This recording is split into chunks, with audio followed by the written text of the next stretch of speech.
ಹಾಗೂ ಎಲ್ಲ ಪೋಷಕರೇ, ನನ್ನ ನೆಚ್ಚಿನ ವಿದ್ಯಾರ್ಥಿಗಳೇ, ಎಲ್ಲ ಸಿಬ್ಬಂದಿ ವರ್ಗಗಳು, ಈ ದಿನ ನವೆಂಬರ್ 14 ಅಂದರೆ ಫಸ್ಟ್ ಎಲ್ಲರಿಗೂ ಮಕ್ಕಳ ದಿನಾಚರಣೆಯ ಶುಭಾಶಯಗಳು. ಈ ದಿನ 14 ನವೆಂಬರಲ್ಲಿ ನಮ್ಮ ಸ್ವತಂತ್ರ ಭಾರತದ ಮೊಟ್ಟ ಮೊದಲ ಪ್ರಧಾನಿಯಾದ ಪಂಡಿತ್ ಜವಾಹರ್ಲಾಲ್ ನೆಹರು ಜನಿಸಿದ ದಿನ. ಅವರು 1889ರಲ್ಲಿ ಅಲಹಾಬಾದ್ನಲ್ಲಿ, ಈಗ ಅದಕ್ಕೆ ಪ್ರಯಾಗ್ರಾಜ್ ಅಂತ ಹೆಸರಿದೆ, ಅಲ್ಲಿ ಜನಿಸಿದರು. ನಮ್ಮ ಪಂಡಿತ್ ನೆಹರುವಿಗೆ ಮಕ್ಕಳಂದ್ರೆ ಭಾಳ ಇಷ್ಟ. ಅವರು ಯಾವ ಸಂದರ್ಭದಲ್ಲಿ ಮಕ್ಕಳು ಕಂಡ್ರೆ ಅವರು ಮಾತಾಡಲು ಹೋಗ್ತಿರ್ಲಿಲ್ಲ. ಅವ್ರಿಗೆ ಅಷ್ಟು ಪ್ರೀತಿ ವಿಶ್ವಾಸ. ಅವ್ರೇನು ಭಾವಿಸ್ತಂದ್ರೆ ಈಗಿನ ಮಕ್ಕಳು ಮುಂದಿನ ಪ್ರಜೆಗಳು, ನಮ್ಮ ಮಕ್ಕಳೇ ಒಂದು ಮುಂದಿನ ಸಮಾಜ ಕಟ್ಟುತ್ತಾರೆ, ಬಲಶಾಲಿ ಒಂದು ಸಮಾಜನ ಕಟ್ಟಕ್ಕೆ ಅವರೇ ಕಾರಣಕರ್ತರು ಭಾವಿಸ್ತಿದ್ರು.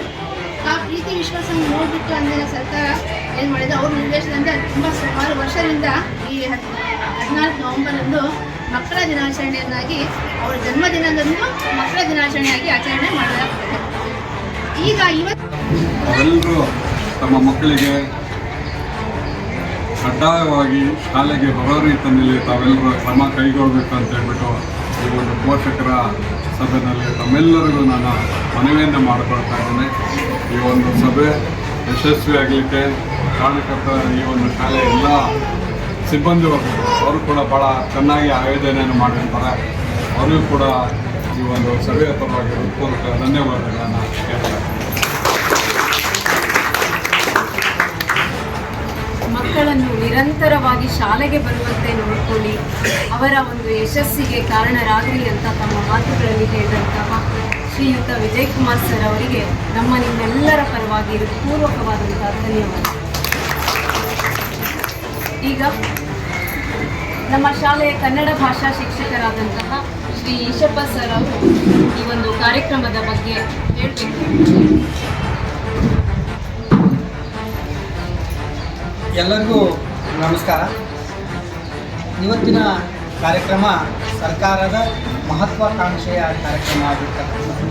ರಾಜ್ಯಾದ್ಯಂತ ಏಕಕಾಲದಲ್ಲಿಯೇ ನವೆಂಬರ್ 14 ಮಕ್ಕಳ ದಿನಾಚರಣೆ ಪ್ರಯುಕ್ತವಾಗಿ, ಪಂಡಿತ್ ಜವಾಹರ್ಲಾಲ್ ನೆಹರು ಅವರ ಜನ್ಮದಿನದ ಪ್ರಯುಕ್ತವಾಗಿ ರಾಜ್ಯ ಸರ್ಕಾರ ಇವತ್ತಿನ ದಿನವನ್ನೇ ಪೋಷಕ ಮತ್ತು ಶಿಕ್ಷಕರ ಒಂದು ಮಹಾಸಭೆಯನ್ನು ಶಾಲೆಯಲ್ಲಿ ಆಯೋಜನೆ ಮಾಡಬೇಕು ಅನ್ನೋ ಉದ್ದೇಶ ಇಟ್ಕೊಂಡು ಸರ್ಕಾರ ಆಯೋಜನೆ ಮಾಡಿರ್ತಕ್ಕಂಥದ್ದು. ಈ ಒಂದು ಸಭೆಯ ಅಧ್ಯಕ್ಷತೆಯನ್ನು ವಹಿಸಿಕೊಂಡಿರ್ತಕ್ಕಂಥ SDM ಅಧ್ಯಕ್ಷರೇ, DP ಸಾಹೇಬ್ರೆ, ಪ್ರಭಾರಿ ಉಪ ಪ್ರಾಂಶುಪಾಲರೇ, ಹಾಗೆ ಪೋಷಕರಾಗಿ ಬಂದಿರತಕ್ಕಂಥ ರಹಮತ್ತುಲ್ಲಾ ಅವರೇ, ಹಾಗೆ ವೇದಿಕೆ ಮೇಲೆ ಆಶ್ರಿತರಾಗಿರ್ತಕ್ಕಂಥ ಎಲ್ಲ ವೃತ್ತಿ ಬಂದವರೇ, ನಿಮ್ಮ ಸಮಯವನ್ನು ನಮಗೆ ಮೀಸಲಿಟ್ಟು ನಿಮ್ಮ ಮಕ್ಕಳಿಗೋಸ್ಕರ ನೀವೆಲ್ಲ ತಾಯಂದರು ಬಂದಿರತಕ್ಕಂಥದ್ದು ಭಾಳ ಸಂತೋಷಕರವಾಗಿರ್ತಕ್ಕಂಥ ದಿನವಾಗಿರ್ತಕ್ಕಂಥದ್ದು. ಭಾಳಷ್ಟು ಇವತ್ತಿನ ಕಾರ್ಯಕ್ರಮದ ಉದ್ದೇಶ ಈಗಾಗಲೇ ಪ್ರಾಸ್ತಾವಿಕ ಮಾತುಗಳಲ್ಲಿ ಹೇಳುವಂಥ ಸಂದರ್ಭದಲ್ಲಿ ಸವಿವರವಾಗಿ ನಮ್ಮ ಮೇಡಮ್ ಅವರು ಹೇಳಿದ್ದಾರೆ. ಆದರೆ ಈಗಾಗಲೇ ನಾವು ನಮ್ಮ ಮಕ್ಕಳಿಗೋಸ್ಕರ ನಾವೆಲ್ಲ ಹೋರಾಟ ಮಾಡ್ತಾ ಇರ್ತಕ್ಕಂಥದ್ದು, ಭಾರತದ ಪ್ರಜೆಗಳ ಎಲ್ಲರನ್ನು ಸಹಿತ ಸೃಷ್ಟಿ ಮಾಡ್ತಕ್ಕಂಥದ್ದು 4 ಗೋಡೆಗಳ ಕೋಣೆಯಲ್ಲಿ ಅಂತ ಅನ್ನೋದನ್ನು ರಾಧಾಕೃಷ್ಣ ಅವರು ಹೇಳ್ತಾ ಹೋಗಿರ್ತಕ್ಕಂಥದ್ದು. ಹಾಗೆ ನಾವು ರಾಷ್ಟ್ರವನ್ನು ಕಟ್ಟುವಲ್ಲಿ ಪ್ರಮುಖ ಪಾತ್ರ ವಹಿಸಿರ್ತಕ್ಕಂಥವ್ರು 4 ಕೋಣೆಗಳ ಮಧ್ಯದಲ್ಲಿ ಅವರೆಲ್ಲ ಮಾರ್ಗದರ್ಶನ ಮಾಡ್ತಕ್ಕಂಥವ್ರು ಶಿಕ್ಷಕರು. ಇವತ್ತು ಶಿಕ್ಷಕರ ಜವಾಬ್ದಾರಿ ಬಹಳಷ್ಟು ಹೊರೆಗಳನ್ನು ನಡೆಸ್ಕೊಂಡು ಹೋಗ್ತಾ ಇದೆ. ಆದರೆ ಪೋಷಕರು ಮಾತ್ರ ಆ ಮಕ್ಕಳನ್ನು ಶಾಲೆಗೆ ಕಳಿಸಿಬಿಟ್ಟು ಎಲ್ಲ ಹೊರೆಗಳನ್ನು ಶಿಕ್ಷಕರ ಮೇಲೆ ಹಮ್ಮಿಕೊಳ್ತಕ್ಕಂಥದ್ದು ಕಡಿಮೆ ಮಾಡಬೇಕು ಅನ್ನೋ ಉದ್ದೇಶ ಇಟ್ಕೊಂಡಿರ್ತಕ್ಕಂಥ ಸರ್ಕಾರ, ಪೋಷಕರಿಗೂ ಸಹಿತ ಅಷ್ಟೇ ಜವಾಬ್ದಾರಿ ಇರಬೇಕು. ಒಂದು 5-6 ತಾಸು ನಮ್ಮ ಶಿಕ್ಷಕ ವಲಯದಲ್ಲಿ ಇರ್ತಾರೆ, ಉಳಿದಂಥ ಸಮಯ ಎಲ್ಲವೂ ಸಹಿತ ಮನೆಗಳಲ್ಲಿ ನಿಮ್ಮ ಜೊತೆ ಇರ್ತಾರೆ. ನೀವು ಸಹಿತ ಉತ್ತಮವಾಗಿರ್ತಕ್ಕಂಥ ಮಾರ್ಗದರ್ಶನವನ್ನು ಮಾಡಿದಾಗ ಮಾತ್ರ, ಶಿಕ್ಷಕರ ಜೊತೆಗೆ ನೀವು ಕೈ ಜೋಡಿಸಿದಾಗ ಮಾತ್ರ ನಾವು ಉತ್ತಮ ಪ್ರಜೆಗಳನ್ನು ಕೊಡಲಿಕ್ಕೆ ಸಾಧ್ಯವಾಗಿರ್ತಕ್ಕಂಥದ್ದು. ಇಲ್ಲದೆ ಅಹಿತಕರ ಘಟನೆಗಳಿಗೆ ನಾವು ನೀವೆಲ್ಲರೂ ಸಾಕ್ಷಿ ಆಗ್ತಕ್ಕಂಥದ್ದು ನಾವು ನೀವೆಲ್ಲರೂ ನೋಡಿರ್ತಕ್ಕಂಥದ್ದು. ಆ ಒಂದು ನಿಟ್ಟಿನಲ್ಲಿ ರಾಷ್ಟ್ರ ನಿರ್ಮಾಣದಲ್ಲಿ ನಮ್ಮ ಶಿಕ್ಷಕರ ಪಾತ್ರ ಮತ್ತು ಪೋಷಕರ ಪಾತ್ರ ಪ್ರಮುಖವಾಗಿರ್ತಕ್ಕಂಥ ಉದ್ದೇಶ ಇವತ್ತಿನ ಕಾರ್ಯಕ್ರಮ ಸಾರ್ಥಕವಾಗಿರ್ತಕ್ಕಂಥದ್ದು.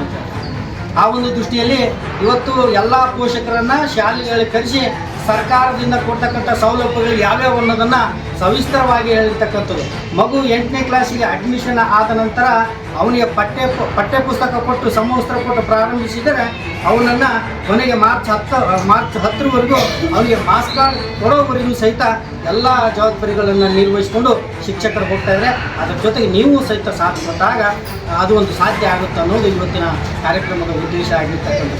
ಹೀಗೆ ಹಲವಾರು ಸೌಲಭ್ಯಗಳನ್ನು ಈಗಾಗಲೇ ಕೊಟ್ಟಿದ್ದಾರೆ, ಸರ್ಕಾರನೂ ಕೊಟ್ಟಿದೆ. ಉಚಿತವಾಗಿರ್ತಕ್ಕಂಥ ಶಿಕ್ಷಣ, ಸಾಂಸ್ಕೃತಿಕ ಕಾರ್ಯಕ್ರಮಗಳು, ಕ್ರೀಡಾಕೂಟಗಳು. ನಮ್ಮ ಶಾಲೆಯಲ್ಲಿ ಆಯೋಜನೆ ಮಾಡಿರ್ತಕ್ಕಂಥ ಕ್ರೀಡಾಕೂಟದಲ್ಲಿ ಮೊನ್ನೆ 8ನೇ ತರಗತಿ ವಿದ್ಯಾರ್ಥಿಯಾಗಿರ್ತಕ್ಕಂಥ ಭೂಮಿಕಾ ಅನ್ನೋಳು ಈಗಾಗಲೇ ರಾಜ್ಯ ಮಟ್ಟಕ್ಕೆ ಆಯ್ಕೆ ಆಗಿರ್ತಕ್ಕಂಥದ್ದು ವಿಶೇಷವಾಗಿರ್ತಕ್ಕಂಥದ್ದು. ಆ ಒಂದು ನಿಟ್ಟಿನಲ್ಲಿ ನಾವೆಲ್ಲರೂ ಸಹಿತ ಆ ವಿದ್ಯಾರ್ಥಿಗಳಿಗೆ ನಮ್ಮ ದೈಹಿಕ ಶಿಕ್ಷಕರು ಇಬ್ಬರೂ ಸಹಿತ ಬಹಳಷ್ಟು ಶ್ರಮ ವಹಿಸಿ ಅವಳನ್ನ ರಾಜ್ಯ ಮಟ್ಟಕ್ಕೆ ಕರ್ಕೊಂಡು ಹೋಗಿರ್ತಕ್ಕಂಥದ್ದು ವಿಶೇಷವಾಗಿರ್ತಕ್ಕಂಥದ್ದು. ಅದರ ಜೊತೆಗೆ ನೀವು ಸಹಿತ ಅವಳಿಗೆ ಸಾಥ್ ಕೊಟ್ಟಿರ್ತಕ್ಕಂಥದ್ದು, ಪೋಷಕರ ಜವಾಬ್ದಾರಿನೂ ಸಹಿತ ಪ್ರಮುಖವಾಗಿರ್ತಕ್ಕಂಥದ್ದು.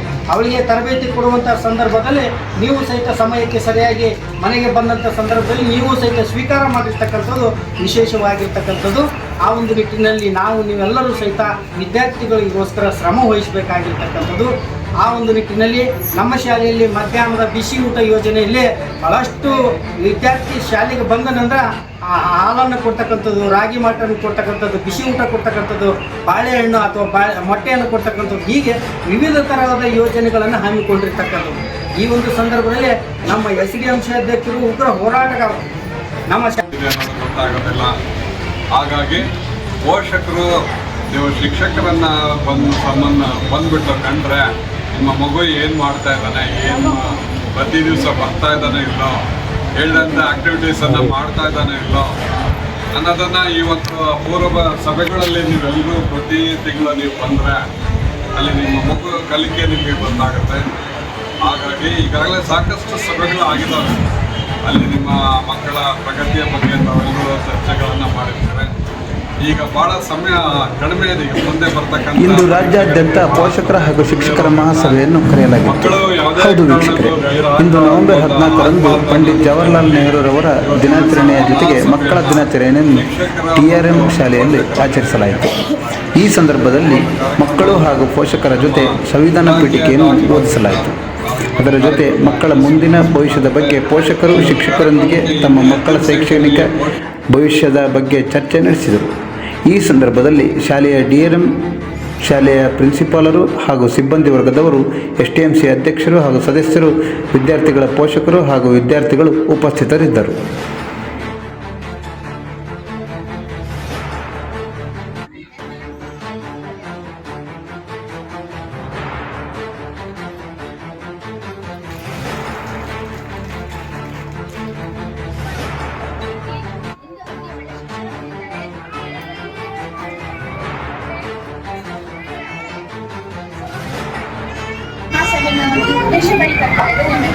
ನಮ್ಮ ಇಲಾಖೆಯ ಕಾರ್ಯಕ್ರಮ ಬಗ್ಗೆ ನಿಮಗೆ ತಿಳಿಸ್ಲಿ.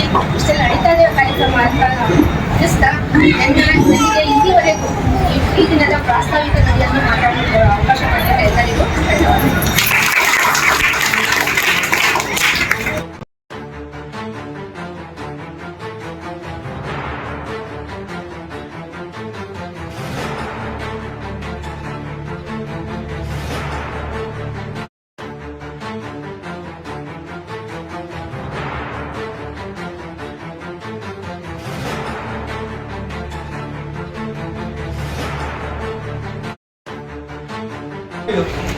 ಶಾಲೆಯಲ್ಲಿದೆಯಲ್ಲ ಹೃದಯ ಭಾಗ TRM ಧರ್ಮರತ್ನಾಕರು ರುದ್ರಾಯರು ದಾನ ಕೊಟ್ಟಂಥ ಜಾಗ. ಹಳೆ ಶಿಕ್ಷಕರು ಭಾಳ ಜನ ಬಂದು ಫೋನ್ ಮಾಡಿದ್ರು, ಯಾರೂ ರೆಸ್ಪಾನ್ಸ್ ಮಾಡಿಲ್ಲ, ಯಾರೂ ಸಪೋರ್ಟು ಮಾಡಿಲ್ಲ. ಏನಿದೆಯಲ್ಲ ಆ ಕೋರ್ಟ್ ಇದ್ದಿದ್ದ ಬಿಲ್ಡಿಂಗ್, ಆ ಬಿಲ್ಡಿಂಗ್ ಲ್ಯಾಬು ನೀವು ಬಂದಿದ್ದೀರಿ, ಎಲ್ಲ ಏನು ಕೇಳಿದ್ದೀರಿ, ಯಾರು ಏನು ಕೇಳಿಲ್ಲ. ಅವ್ರು ಏನು ಹೇಳಿದಾರೋ ಅದನ್ನಷ್ಟೇ ಎಲ್ಲ ಇಟ್ಕೊಂಡು ಹೋಗ್ತೀರಿ, ಹೌದಾ? ಇಲ್ಲಿ ಆ ಲ್ಯಾಬ್ ರೂಮ್ ನಮ್ಮ ಮಕ್ಕಳಿಗೆ SLC ಮಕ್ಕಳು ಲ್ಯಾಬ್ ಅಲ್ಲಿ ನಡೀತಾ ಇದೆ ಅಂತ ಕೇಳಿದಿರಾ? ಯಾರ ಕೇಳಿದ್ದೀರಾ? ಕೇಳ್ಬೇಕು. ನೀವು ಬಂದಿರೋದು ಏನಪ್ಪ ಅಂದ್ರೆ ನಿಮ್ಮ ಮಕ್ಕಳದ್ದು ಏನಾಗ್ತಾ ಇದೆ, ಏನಿಲ್ಲ ಅನ್ನೋದು ಎಲ್ಲದೂ ಕೇಳ್ಬೇಕು. ಅವರಿಗೆ ಶಿಕ್ಷಕರಿಗೆ, ಅಧಿಕಾರಿಗಳು ಬಂದಿರ್ತಾರೆ, ಅಧಿಕಾರಿಗಳು ಕೇಳಬೇಕು ಏನು ಮಾಡ್ತಾ ಇದ್ದೀರಿ, ಏನಿಲ್ಲ ಅಂತ. ಸುಮ್ಮನೆ ಬಂದು ಕುಂತು ಹೋದ್ರಲ್ಲ. ಆಮೇಲೆ 250 ಮಕ್ಕಳು ಪೇರೆಂಟ್ಸ್ ಇದ್ದಾರೆ, ಮಕ್ಕಳು ಇಲ್ಲಿ 250 ಮಕ್ಕಳು ಓದ್ತಾ ಇದ್ದಾರೆ. ಪೇರೆಂಟ್ಸು 250 ಮಕ್ಕಳು ಪೇರೆಂಟ್ಸ್ ಬಂದರು, ಎಲ್ಲ ಟೀಚರ್ಸ್ಗೂ ವಿಚಾರಣೆ ಮಾಡ್ಬೋದು. ನಮಗೂ ವಿಚಾರಣೆ ಮಾಡ್ಬೋದು, ಏನು ಮಾಡ್ತಾ ಇದ್ದೀರಿ ನೀವು ಅಧ್ಯಕ್ಷರಾಗಿ. ನೀವೆಲ್ಲರೂ ಸಪೋರ್ಟ್ ಮಾಡಿದ್ರೆ ಈ ಕಾಂಪೌಂಡ್ ನಿರ್ಮಾಣ ಮಾಡ್ತೀನಿ. ಕಾಂಪೌಂಡ್ ನಿರ್ಮಾಣ ಅಂತಂದ್ರೆ ಅಲ್ಲಿ ವಾಚ್ಮೆನ್ನು ಇದು ಮಾಡ್ತೀನಿ, ವಾಚ್ಮೆನ್ ಇಡ್ತೀನಿ. ವಾಚ್ಮೆನ್ ಇಟ್ಟಾಗ ಈ ಭಾಳ ಅನ್ನೋದು ಅಡುಗೆ ಕೊಠಡಿ ನೀವು ಒಂದ್ಸಲ ಮುಗಿದ ಮೇಲೆ ಅಡುಗೆ ಕೊಠಡಿ ನೋಡ್ಕೊಂಬರ್ರಿ. ಇನ್ನೂ ಭಾಳಷ್ಟು ಕೆಲಸ ಇದೆ. ನೀವೆಲ್ಲರೂ ಸಹಕಾರ ಕೊಟ್ಟರೆ ಮುಂದಿನ ದಿನಗಳಲ್ಲಿ ಇನ್ನೂ ಒಂದು ಉತ್ತಮವಾದ ಒಂದು ಶಾಲೆ ನೋಡಕ್ಕೆ ಇಷ್ಟಪಡ್ತೀನಿ. ಅದಕ್ಕೋಸ್ಕರ ದಯವಿಟ್ಟು ಇದರ ಮೇಲೆ ನೀವೆಲ್ಲ ಮೊಬೈಲ್ ಅಂತೂ ಮೊಬೈಲ್ ಸ್ಟ್ರಿಕ್ಟ್ ಆಗಿ ನಾವು ಫಾಲೋ ಮಾಡಿದ್ದೀವಿ. ಅದರಿಂದ ತಪ್ಪಿಸಿದ್ರೆ ನೀವು ಅದೊಂದು ತಪ್ಪಿಸಿದ್ರೆ ನೀವು ಇದೆಲ್ಲ ಹೆಚ್ಚಾಗಿ ಇದೆಲ್ಲ ನೀವು ನಮ್ಮ ಮಕ್ಕಳಿಗೆ ಓದಿಸ್ತೀರಿ. ಹೌದಾ? ಅವರು ಸಾರು ಬಿಟ್ಟಾರ ಇಷ್ಟು ಬಿಟ್ಟಾರ ಅಂತ ಹೇಳಿ ನಮ್ಮ ಹತ್ರ ಫೋನ್ ಇಸ್ಕೊಂಡು ನೋಡ್ತಾನೆ ಇರ್ತಾರೆ. ಅದಕ್ಕೋಸ್ಕರ ನಾನು ಹೇಳ್ತಾ ಇದ್ದೀನಿ ನಿಮಗೆ. ಹೌದು ಸರ್. ಈಗ ನನಗೆ ಎಷ್ಟು ಕನ್ನಡ ಬರ್ತಾ ಇತ್ತು ಅಷ್ಟನ್ನು ನಾನು ಮಾತಾಡಿದ್ದೀನಿ. ಹಿಂದೆ ಇದಲ್ಲ ರಬ್ಬಿ ಶಹರಿ ಸದ್ರಿ ಒಂದು ಹೆಸರಿ ಅಂದಿ ಒಂದು ಲುಕತುಲ್ ಲಿಸಾನಿ ಯಫ್ತಾ ಕೌಲಿ ಅಹಮದಾಬಾದ್ ಔಜ್ ಬಿಲ್ಲಾಹಿ ಮಿನ್ ಶೈತಾನ್ ರಜೀಮ್ ಬಿಸ್ಮಿಲ್ಲಾಹಿರ್ ರಹಮಾನಿರ್ ರಹೀಮ್. ಇಲ್ಲಿ ಉರ್ದು ಅರ್ಥ ಮಾಡೋದು ಭಾಳ ಇದೆ ಸರ್, ಅದಕ್ಕೋಸ್ಕರ ನಾನು ಒಂದು 2 ನಿಮಿಷ ಉರ್ದುನಲ್ಲಿ ಮಾತಾಡ್ತಿದ್ದೀನಿ. मेरे जो है आप सबको पेरेंट्स के बधाई देता हूँ कि आपने जो है यहाँ पर आकर इसको अटेंड किया, बहुत खुशी की बात है. और मैंने कहा कि कोविड-19 के बाद जो है मोबाइल का जो है रिवाज चल रहा था टीचर्स के जरिए. टीचर जो है उनको मोबाइल में नोट डाल रहे थे. अब वो कोई भी टीचर जो है नोट्स नहीं डाल रहे मोबाइल के अंदर. मेहरबानी करके जो है बच्चा अगर ये बोलकर आपके पास मोबाइल मंगले का करना है बोले तो उसे आप मोबाइल मत दीजिए, उसको मत दीजिए. टाइम टेबल रखिए, एक आधा घंटा की फोन में लेकर उसको वॉच करो क्या देख रहा है क्या नहीं कर, वो भी करना जरूरी है. पूरे का पूरा जो है मोबाइल उनसे अवॉइड मत करो. एक आधा घंटा टाइम टेबल, ये आधे घंटे को तुम यूज़ कर ले. आधे घंटे बाद मोबाइल विलाम ला कर निकाल कर उसके पढ़ने का तवज्जो दीजिए. ये मेरी आप सबसे गुजारिश है बस. और मैं इस स्कूल के बारे में बोलना चाहता तो मैं भी यहाँ पढ़े था. मेरे भाइयाँ, मेरे बहना, मेरी छोटी बहन, मेरे बड़े बहन, बड़े भाई सब यहीं पढ़े थे. और उसके बाद मैं यहाँ पढ़ा, मेरे बच्चे यहाँ पढ़ रहे हैं. ये दी बेस्ट गवर्नमेंट की स्कूल बोला रियान. जो गलत भी है यहाँ पर जो है स्कूल बहुत अच्छी है, स्कूल के टीचर्स बहुत अच्छे हैं. इसके पहले और अभी भी बाहर का माहौल नहीं बोल सकते, बाहर को कौन भी कंट्रोल नहीं कर सकता. इसलिए बाहर का ये देखकर जो है DRM स्कूल का नाम बदनाम करना ये एक हमारा बहुत बड़ा गुनाह है. तो डबरा था ಹೇಳ್ತಾ ಇರೋದು DRM ಸ್ಕೂಲಲ್ಲಿ ಹುಡುಗ ಸರಿ ಇಲ್ಲಪ್ಪ ಅಂತ ಹೇಳಿ ಇಲ್ಲ. DRM ಸ್ಕೂಲ್ ಚೆನ್ನಾಗಿದೆ, ಇಲ್ಲಿ ಟೀಚರ್ಸ್ ಮಾಡಿ ಮೊದಲೇ ಚೆನ್ನಾಗಿದ್ರು, ಇವಾಗಲೇ ಚೆನ್ನಾಗಿದ್ದಾರೆ. ಅವ್ರ ಶ್ರಮ ನೋಡಿದರೆ ನಮ್ಗೆ ಕಣ್ಣಲ್ಲಿ ನೀರು ಬರುತ್ತೆ. ನಿಜವಾಗ್ಲೂ ಟೀಚರ್ಸ್ ಹೇಳಿದ್ರು ಅವ್ರ ಬಗ್ಗೆ उनके बच्चों को जितना केयर ले रहे हैं नहीं मालूम टीचर्स बोले नो ಮೇಡಮ್. ಅವ್ರ ಮಕ್ಕಳ ಬಗ್ಗೆ ಅವ್ರ ಟೀಚರ್ಸ್ ಅವ್ರ ಮಕ್ಕಳಿದ್ದಾರೆ, ಅವ್ರ ಬಗ್ಗೆ ಅವ್ರು ಎಷ್ಟು ಕಾಳಜಿ ತಗೊಂಡ್ರೆ ನನಗೆ ಗೊತ್ತಿಲ್ಲ. ಆದರೆ ಈ ಮಕ್ಕಳಿಗೆ ಭಾಳ ಕಾಳಜಿ ತಗೊಂತಿದ್ರು ಅವ್ರು, ನನಗೆ ಗೊತ್ತದು.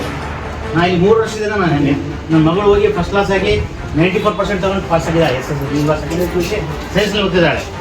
ಅದಕ್ಕೋಸ್ಕರ ನಾನು ಹೇಳ್ತಾ ಇದ್ದೀನಿ, ನಿಮಗೆಲ್ಲ ರೈತಲ್ಲ ನಿಮ್ಮ ಮಕ್ಕಳಿಗೆ ಫೋನ್ ತಪ್ಪಿಸಿ ಅಂತ ಹೇಳ್ತೀವಿ ಅಂತ ನನಗೆ ಇಲ್ಲಿ ಒಂದು ಮಾತಾಡೋಕ್ಕೆ ಅವಕಾಶ ಕೊಟ್ಟಿಗೆ ಧನ್ಯವಾದ ಹೇಳ್ತಾ